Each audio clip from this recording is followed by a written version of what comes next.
Հայ-թուրքական ու հայ-ադրբեջանական սահմանները կբացվեն, երբ Հայաստանում խորհրդանի ընտրությունից հետո հանրաքվեի միջոցով փոխվի սահմանադրությունը։ Անկարայում Ադրբեջանի դեսպան Ռաշադ Մամեդովը թուրքական հեղինակավոր Ջումհուրիեթ թերթին տված հարցազրույցում բացահայտ հայտարարել է, թե ինչ են պահանջում Երևանից։ Հայաստանի սահմանադրությունն Ադրբեջանի նկատմամբ տարածքային պահանջներ է պարունակում։ Հունիսի 7-ին Հայաստանում կայանալիք ընտրությունից հետո, երբ փոխվի սահմանադրությունը եւ վերացվեն Ադրբեջանի նկատմամբ տարածքային պահանջները, Միացյալ Նահանգներում կստորագրվի խաղաղության պայմանագիր, ինչից հետո միայն կբացվեն թե հայ-թուրքական եւ թե հայ-ադրբեջանական սահմանները։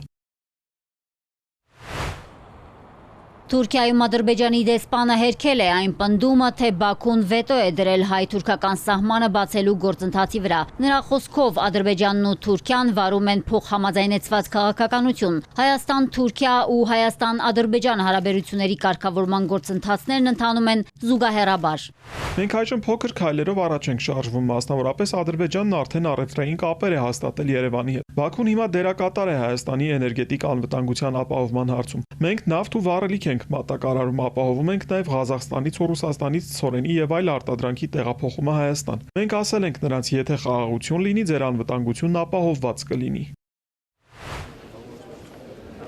Դեսպանը նշել է, Անկարան նույնպես փոքր քայլերով առաջ է շարժվում, հիշեցնելով Թուրքիայի արտգործնախարարի խոսքը։ Այն պահին, երբ Հայաստանի ու Ադրբեջանի միջև խաղաղության համաձայնագիր ստորագրվի, մենք կբացենք սահմանը։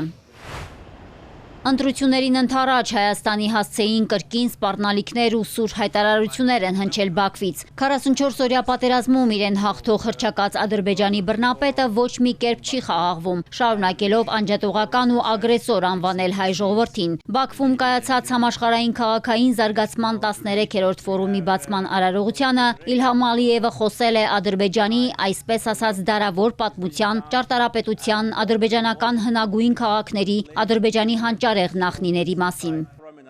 Another example of the talent of our ancestors. Մեր նախնիների տաղանդի մեկ այլ օրինակ է Լահիջ գյուղը։ 15 դար առաջ, երբ ստեղծվեց գյուղը, մարդիկ այստեղ կառուցեցին կոյուղու համակարգ եւ ջրատար, որոնք այսօր էլ գործում են։